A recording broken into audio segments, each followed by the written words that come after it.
E a pergunta que fica é a seguinte, por exemplo, né? A gente está falando da importância da igreja dentro da sociedade. Então a gente citou algumas coisas que a gente aprendeu. E o que seria da sociedade, dos nossos bairros, se não tivesse igreja? Vamos tirar a igreja da sociedade agora. Sim. Não tem agora o culto, você não tem o culto, Robert. O Robert não foi lá naquele culto, você não existe igreja. Não vamos partir para a parte da espiritualidade ainda, mas de todos os ensinamentos bíblicos. Né? Mas não tem esse grupo de sociedade que se reúne para falar de Cristo, ou para ensinar a perdoar, ou para ensinar a amar, ou a sentir coisa, ou para se abrir para o outro. Como é que fica? Sem igreja. Careca. Tem como? Não dá, né? O Robertinho é bem Tipo assim, complexo. porque antes de tudo ele já existia, mano. Tipo assim, antes de o haja houvesse, ele já era Deus. Tipo assim, de eternidade a eternidade ele existe. Tipo assim, as pessoas falam, cara, nosso país é laico. Cara, eu discordo disso. Por quê? Porque tipo assim, se o país é laico, por que que você aprende que se você matar, você vai preso? Cara, da onde surgiu isso aí? Se é laico, você pode matar. Mas o cara me roubou, mas você pode matar. Não, cara, você não pode fazer isso.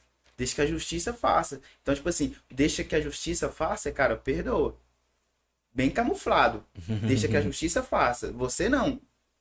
Perdoa. Deixa que a justiça. Então, tipo assim, nossas leis hoje, ela é regida pelo Código de Hammurabi. Esse Código de Hammurabi, não sei se já ouviram falar, esse Código de Hammurabi, ele foi baseado no Decálogo, que é os 10 mandamentos. Então o cara pegou e, tipo assim, essa ética, tipo assim, não mata, não rouba, não mente. Então, tipo assim, tá impregnada. A ética moral de Deus, mano, tá impregnada no Brasil, tá impregnada no mundo. Então, tipo assim, desde criança, você não pode mentir, meu filho. Mas por que eu não posso mentir? Não, você não pode mentir porque você não pode mentir. Não, cara. Talvez a pessoa não consegue explicar porque ela não deve mentir, cara, mas é a ética moral de Deus. Cara, não mente, não mente. Olha, você não pode roubar, você não pode pegar o lápis do seu coleguinha da escola. Por que eu não posso pegar? Tava no chão, tá no chão, mas tem dono. Não, mas estava no chão. Cara, é ética moral de Deus. Talvez estava bem camuflado. Hoje a gente talvez não enxergaria isso naquela época, mas hoje nós enxergamos que o plano de Deus, a moral de Deus está impregnado em todos os lugares, cara. Respeita a lei de trânsito, cara, respeita a polícia, respeita o próximo, respeita a diversidade. Então, cara, é tudo Bíblia. É tudo Deus. Por isso que, tipo assim, é impossível não ter igreja. A sociedade, a igreja já é igreja antes Já é de igreja sociedade. antes de sociedade, mano. Tipo assim, é o conjunto. Qual foi a primeira reunião, cara? No céu. Deus criou as coisas, estava lá, cara, vamos criar um mundo, vamos. Deus criou os céus e a terra. Cara, precisa de alguma coisa, cara. Criou Adão e Eva. Precisa de mais alguma coisa. Então agora eles têm que procriar. Então, tipo assim, desde sempre, mano, esse foi o plano de Deus.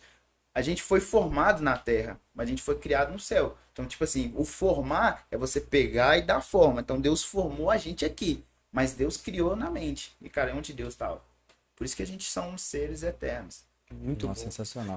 E aí, dessa sua pergunta, tipo, o que eu fico pensando, que a gente até começou no último podcast, e que pra mim é um gancho. Beleza, a gente tira a igreja da sociedade, né? Inicialmente eu penso numa zona generalizada, Tipo isso. porque tem muitos lugares, assim, a igreja é 24 horas, padre muitas vezes é 24 horas. Quando você tá no fundo do poço, Deus me ajuda. Até o ateu fala, Até Deus o me ateu. ajuda. Vai na igreja, pede socorro, tem comida, tem gente para te acolher, tem gente para rezar, a pessoa sai lá totalmente transformada. E aí, pegando o gancho do que a gente estava falando sobre a importância da igreja, e eu não sei como é que é a experiência de vocês, mas tem muita gente às vezes que aponta o dedo para igreja, Sim. do tipo de criticar e tudo mais. E tem sempre uma expressão muito conhecida que fala assim: a messe é grande, mas os operários são poucos, né? E se cada um se abrisse a ter uma experiência, uma relação, conhecer, independentemente da religião, de onde tiver, acho que a gente também não precisa também ficar batido. Acho que a gente conseguiria chegar num ponto infinitamente maior do que a gente só olhar para a igreja como uma instituição, que é um outro ponto que eu acho interessante a gente falar, porque entra-se muito na ideia da igreja também ser uma finalidade, apesar de não ser lucrativa, da questão do dinheiro, de Total. ter viés e tudo mais. Porque eu também acho que a ideia é a gente desmistificar um pouquinho E aí, na figura do pastor, pode trazer uma realidade prática pra gente. Por exemplo, eu converso com um padre da minha paróquia sobre dinheiro. Sobre, poxa, quanto que arrecada? Padre recebe salário, não recebe? Recebe estudantes, então tem um gasto para receber, para alimentar, para deixar a paróquia limpa, com água, luz. Pois o cara tá lá 24 horas. Se você for lá, o Isso, cara tá tá lá. 24 horas, acha que é só chegar lá, sentar e ministrar, e você tem toda uma preparação, toda uma questão de tempo. Poxa, você se doou para uma série de pessoas que, para quem já teve essa Sim. experiência, é uma baita energia. Muitas vezes, não sei se já aconteceu com você, você chega em casa assim, totalmente esgotado. E eu acho legal a gente desmistificar, sabe, um Sim. pouquinho disso, da figura, sabe, da igreja como uma instituição, porque pode ter situações mesmo. Mas a gente não. Acho que a gente tirando essa ideia de que a igreja tem um papel muito maior do que essas situações pontuais, a gente consegue olhar com um olhar mais puro, mais de criança, né? E dessa experiência de pastor, como é que foi pra você ter acesso a esses bastidores? A questão mesmo de dinheiro, que é Instituição polêmica, mesmo, de né? instituição, Empresa, igreja empresa. exato, Igreja, empresa. de prestar conta ou não prestar conta. Como é que foi essa experiência? Até para ajudar as pessoas a entender que talvez é mais simples do que eles imaginam. Tipo assim, a igreja, ela precisa arrecadar. E às vezes, Zé, tipo assim, essa parte ruim da igreja, eu tive antes de ser pastor e tal. Eu era membro, e aí veio um pastor aqui na igreja aqui e tal. Eu nem era da igreja que eu tô hoje, não. E aí, cara, o pastor, depois acho que ele pegou umas meninas lá na igreja lá e tal. Velho, foi uma confusão, mano, foi uma confusão. E aí os meus amigos, a gente tinha dado oferta nesse dia e tal. O cara falou assim, velho, dei meu celular e tal. E aí, tipo assim, os caras discutindo, mano, e eu tava sentado assim. E aí eu percebi que o meu pecado era diferente dele. Mas eu masturbava em casa. Saquei. Antes de ser pastor, eu falei assim, velho, eu não posso falar desse cara, mano. Porque ele é pastor. Tipo assim, o pastor, igual eu falei, cara, antes de tudo eu sou Robert. Sou Robert, quer me conhecer? O Robert. O pastor é um cargo que você exerce. Mas esse cargo, tipo assim, você pode exercer sem ser pastor. Porque antes de eu ser pastor, eu exerci. Tipo assim, falar assim, o que mudou na sua vida? Cara, nada. Se for olhar, tipo assim, ao pé da letra mesmo, chutado, nada. Só um título. Nada, eu continuo fazendo as mesmas coisas que eu faço. Continuo meu trabalho e tal. Então, tipo assim, a parte humana da igreja é a gente reconhecer que as pessoas erram diferente de nós. E às vezes tem uns erros, cara, que são inadmissíveis para alguns. Mas talvez os seus erros também sejam inadmissíveis para outras pessoas. Então, essa troca a gente tem que ter, primeiramente, né? Velho, o cara também erra. Porque, o que é a conversão? Cara, a Bíblia diz em Filipenses que aquele que começou a boa obra há de aperfeiçoar até os últimos dias. Ou seja, não está pronto. Nunca estará pronto, né? Ele Nesse está sentido. aperfeiçoando. E aí, esse dia eu até compartilhei lá na igreja lá e falei assim, gente, às vezes nós olhamos assim e falamos assim, não, como que o pastor pode ter. Como que pode ser o pastor pedófilo? Ah, como que pode ter feito isso? E a gente fica escandalizado com isso. Falei assim, gente, o cara não tá pronto.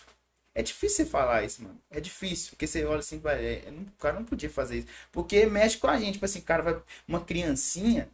Nó, Aí, tipo assim, mexe com o nosso emocional. total. Mas é possível. O cara tá 10 anos na igreja fazer isso, é possível. Porque ele tá numa conversão de todos os dias. Porque nós ainda estamos pecando. E aí as pessoas, elas não aceitam às vezes o erro. E aí, falando do dinheiro, a igreja, tipo assim, às vezes a gente quer sentar lá, quero ter um som bom. Eu quero ouvir o pastor de uma forma agradável. Cara, eu quero ir no banheiro, o banheiro tá cheiroso. Quer sentar numa Cara, eu cadeira quero sentar confortável. numa cadeira confortável. Ah, eu quero. Tipo assim, já perguntei ao pessoal, cara, se chegasse aqui e não tivesse luz, você ia ficar aí cantando no gogó? Então tem que pagar a conta de luz, mano. Então, lógico, tem os abusadores, óbvio, óbvio. Como tem no secular, mano.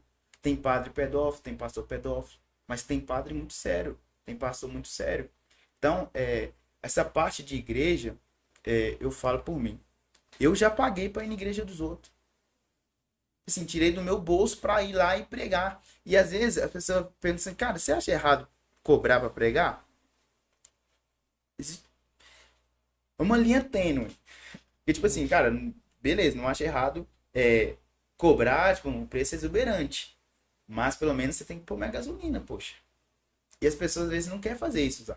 E aí quando você dá um preço, cara, pra mim aí vai ficar tanto. Que isso, mano?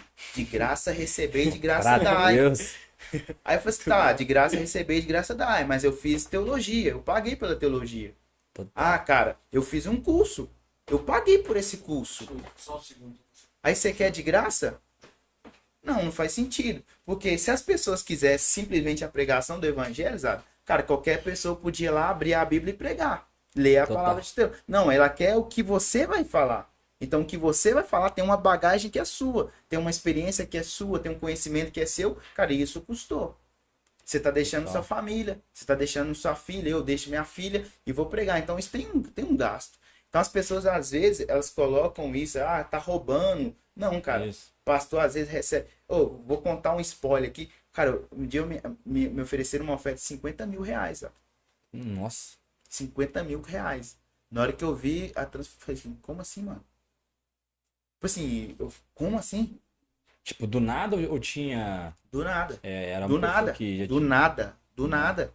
Então, às vezes, tipo assim, não é que o pastor tá esbanhando. Cara, ele ganhou. Acontece. Total. Eu fui na igreja agora, Sete Lagoas, acabou o culto lá, fui pregar lá, o cara chegou pra mim e falou assim, velho, eu tenho que te ofertar na sua vida, eu quero te honrar. Hoje em dia, qual que é o bem mais precioso que a gente tem, além do tempo? Cara, é dinheiro, é área financeira. Então, você não honrar a pessoa hoje com um saco de arroz, pode ser, pode, mas é melhor você dar o dinheiro, porque hoje é o que gira o mundo, é o dinheiro. Então, a pessoa vai lá e te dá um dinheiro. Então, as pessoas às vezes colocam isso, o pastor é ladrão, mas, cara, a pessoa não sabe o que é os bastidores. Mas aí também tem um lado que a igreja deveria, eu acredito que a igreja deveria mostrar os gastos da igreja regularmente para os membros, pelo menos, porque evita essas coisas, entendeu? E o amor ao dinheiro, Osada, o amor ao dinheiro é a raiz de todos os males. Então, as pessoas, às vezes, elas amam o dinheiro, elas não querem dar e falam que o pastor é ladrão. Mas é porque ela ama o dinheiro. E ela acha que todo mundo também ama o dinheiro. Mas é totalmente o contrário.